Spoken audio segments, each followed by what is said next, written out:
পূর্বস্থলী দক্ষিণে তৃণমূল বিজেপির সংঘর্ষে আহত ধৃত কর্মীদের পাশে দাঁড়ালেন তৃণমূল প্রার্থী স্বপন দেবনাথ। কয়েকদিন আগে নসরতপুর এলাকায় হাওড়া রাজনৈতিক সংঘর্ষে আহত তৃণমূল কর্মী অমল হালদারকে রবিবার নিজে দাঁড়িয়ে থেকে কালনা মহকুমা হাসপাতালে ভর্তি করান তিনি।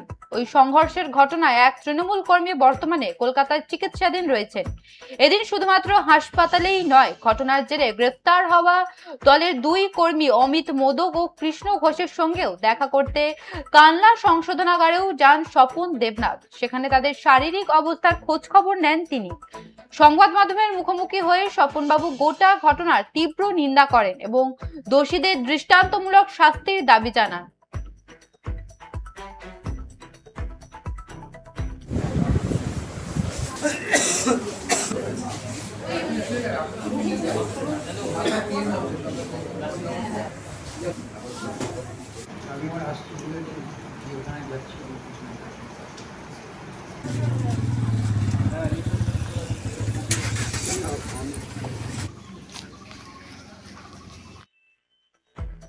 যে খবরের দিকে নজর রাখছিলাম, নসরতপুর সংঘর্ষে উত্তপ্ত পূর্বস্থলী দক্ষিণ। আক্রান্ত তৃণমূল কর্মীদের পাশে তৃণমূল প্রার্থী স্বপন দেবনাথ। পূর্বস্থলী দক্ষিণে তৃণমূল বিজেপির সংঘর্ষে আহত ধৃত কর্মীদের পাশে দাঁড়ালেন তৃণমূল প্রার্থী স্বপন দেবনাথ। কয়েকদিন আগে নসরতপুর এলাকায় হওয়া রাজনৈতিক সংঘর্ষে আহত তৃণমূল কর্মী অমল হালদারকে রবিবার নিজে দাঁড়িয়ে থেকে কালনা মহকুমা হাসপাতালে ভর্তি করান তিনি। ওই সংঘর্ষের ঘটনায় এক তৃণমূল কর্মী বর্তমানে কলকাতায় চিকিৎসাধীন রয়েছে। এদিন শুধুমাত্র হাসপাতালেই নয়, ঘটনার জেরে গ্রেফতার হওয়া দলের দুই কর্মী অমিত মোদক এবং কৃষ্ণ ঘোষের সঙ্গেও দেখা করতে যান কালনা সংশোধনাগারে।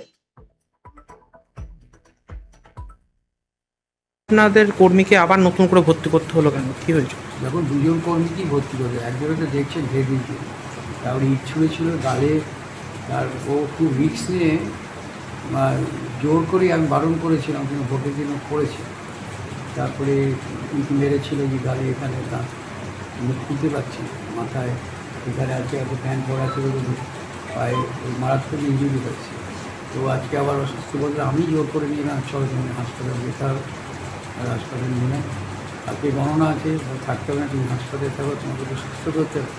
আরেকজন তো কলকাতায় ভর্তি হয়েছিল, সে ওই অবস্থায় আছে, ওখানে শামসের আগে একশো এমন হবে। দুজনই বেশি ইউজ হয়েছিল আর মানুষজন। তারপরে আজ সকালবেলা পার্টি অফিসে পুলিশকে দেখেছিলাম।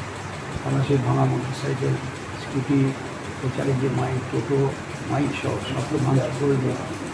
টিকিট কিন্তু এক বস্তা ইট পাওয়া গেছে, পাথর এবং লাঠি পাওয়া গেছে 10-12টা। ওরা তো প্রস্তুতি নিয়েই পার্টি অফিস ভাঙতে দিয়েছে।